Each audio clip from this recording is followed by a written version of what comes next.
Fiz um vídeo no canal falando sobre Overflow e sua exibição que irá ocorrer na Play TV a partir do dia 15 deste mês. Com isso, nós teremos uma animação de cunho adulto japonesa sendo exibida na televisão.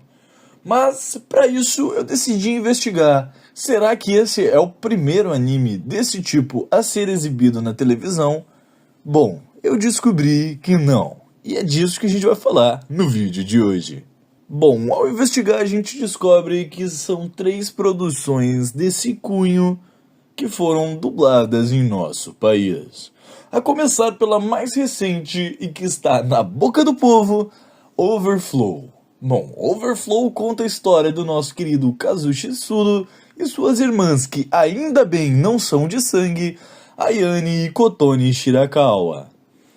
A obra foi dublada na Alcatel com direção de Renato Valença e no elenco tem William Viana, Pamela Rodrigues e Luísa César. Essa que inclusive já deu uma declaração falando sobre como foi dublar essa produção. KKKKK. Eu sabia que essa pergunta viria. Olha, foi curioso. Foi curioso e mais do que isso, foi surpreendente. Porque eu não... E essa é a única crítica que eu tenho em relação a esse processo. Eu só descobri quando cheguei lá do que se tratava. E aí, uma vez que eu estava lá, eu fui entendendo do que se tratava no processo, eu pensei assim, eu quero me submeter, eu quero fazer, eu quero ter essa experiência, eu quero ver onde isso vai dar ou não. E eu tomei essa decisão ali na hora, eu falei, não, tá, vamos lá, eu nunca tinha feito nada parecido. Claro, cenas de sexo acontecem em quase qualquer trabalho adulto hoje em dia, mas nunca nenhum tão explícito. E aí eu falei, bom, o que foi... nos primeiros loops pode ter sido um pouco desconfortável, depois virou cena, porque é assim que a gente lida com as coisas. Virou mais uma cena, com uma especificidade muito específica sexual, mas era uma cena. Então, eu fui desapegando um pouco dessa imagem, porque eu fui surfar nessa onda e ver o que acontecia, sabe? Fui ver como é que era. E foi interessante.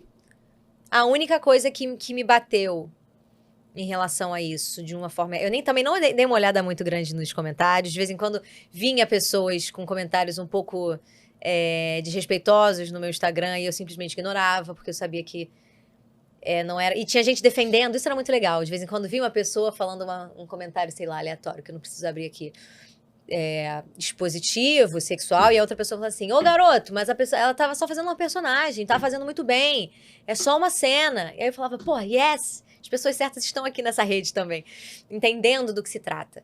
Então eu fiquei mais tranquila sobre isso. Também não fui procurar o burburinho no Twitter, mas também tô de boa.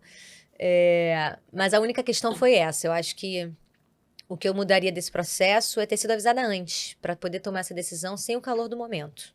Acabou que escolhi na hora querer, beleza. Mas acho importante para esse tipo de projeto... Claro, a pessoa tá ciente do que tá fazendo. Você saber do que se trata. Assim como qualquer grande projeto para cinema, você sabe antes. É um grande projeto de não sei o que lá, temático que todo mundo conhece, você sabe antes. Então, acho que tem esse mesmo caráter, que deveria ser avisado com antecedência.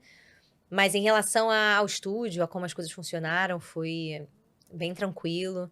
Eu lembro que o diretor falou, olha, eu queria muito que tivesse uma diretora mulher aqui, a técnica mulher, a gente não conseguiu organizar, mas fica... E na hora eu nem entendi nada, né? Eu falei, tá... Imagina, beleza, show, tamo junto. Aí depois que eu entendi, falei, agora que eu entendi. Quando a gente era criança, a gente cresceu junto, como se fôssemos irmãos. Mas dormir junto nessa idade... A culpa foi minha por ter mexido com ela. O quê? Mas eu te mandei mensagem hoje, não mandei? Então... E aí, meu pudim, cadê? Eu pedi pra você comprar! Como eu imaginei, a Ayane não veio hoje de novo, não foi? Você fez alguma coisa pra deixar ela chateada, né? Porque mesmo quando eu chamo ela pra cá, ela fica inventando um monte de desculpa pra não vir. Eu vou estudar pras provas. A série, logo na sua recepção, já recebeu uma enxurrada de comentários, devido à sua data de lançamento e o seu conteúdo, já que foi a primeira produção dessas a ser veiculada oficialmente ao serviço de streaming com dublagem, e bom, isso ocorreu no dia 1º de abril de 2024. o que deixou todo mundo ainda mais encucado pensando que isso fosse uma brincadeira. Porém, não era. E deu no que deu. Mas bom, qual foi o primeiro anime desse gênero a ser lançado em território nacional? Se trata de A Lenda do Demônio, um filme animado japonês desse estilo que se mistura a terror para formar essa obra de arte. A obra chegou no Brasil por meio da Sato Company, que licenciou o anime durante o final dos anos 90, tratando-se de uma versão cinematográfica dos primeiros ovas da série de mangá do mesmo nome, criado por Toshio Maeda. A dublagem nesse anime foi feita nos estúdios da Master Sound, lá no final dos anos 90, com direção de Guilherme Lopes. Bom, as reações dos dubladores sobre fazer essa dublagem foi bem mista. Tânia Gaidard comentou em entrevista ao portal J-Box ter sido um processo bem diferente do usual, pelas reações igualmente diferenciadas da parte dos dubladores e direção. O que, bom, causou um pouco de risada e um pouco de constrangimento. Bom, vale lembrar que a Tânia já protagonizou outro momento disso anos depois e virou tema de vídeo aqui no canal. Foi o primeiro anime explicitamente erótico a ser exibido no Brasil, e o longa foi exibido nas madrugadas da Rede Bandeirantes, a Band, no bloco Cine Privé, até ser vetado pela censura do próprio canal.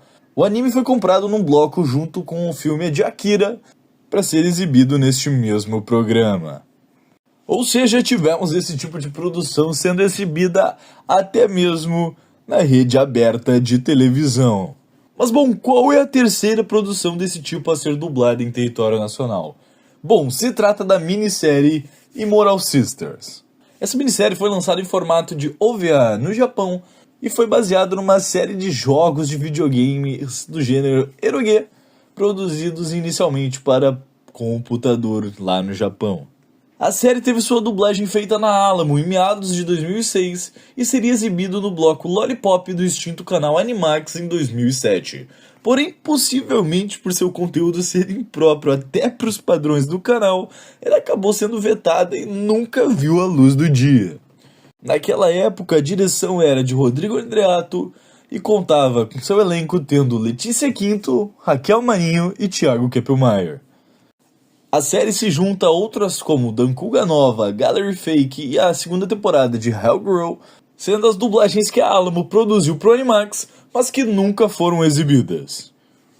E embora funcionários da Animax tenham declarado que a exibição de Immortal Sisters no canal era apenas um boato e que nunca houve planos de incluir animações deste gênero em sua grade latina de programação, os nomes creditados do elenco da versão brasileira confirmam ter participado da dublagem em questão por comentários em redes sociais, como no extinto Orkut no final dos anos 2000.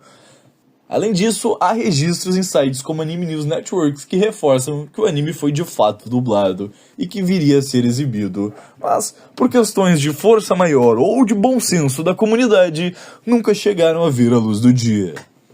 Então é isso, obrigado por acompanharem essa loucura até aqui. Então seja membro, deixa o like, valeu e até a próxima.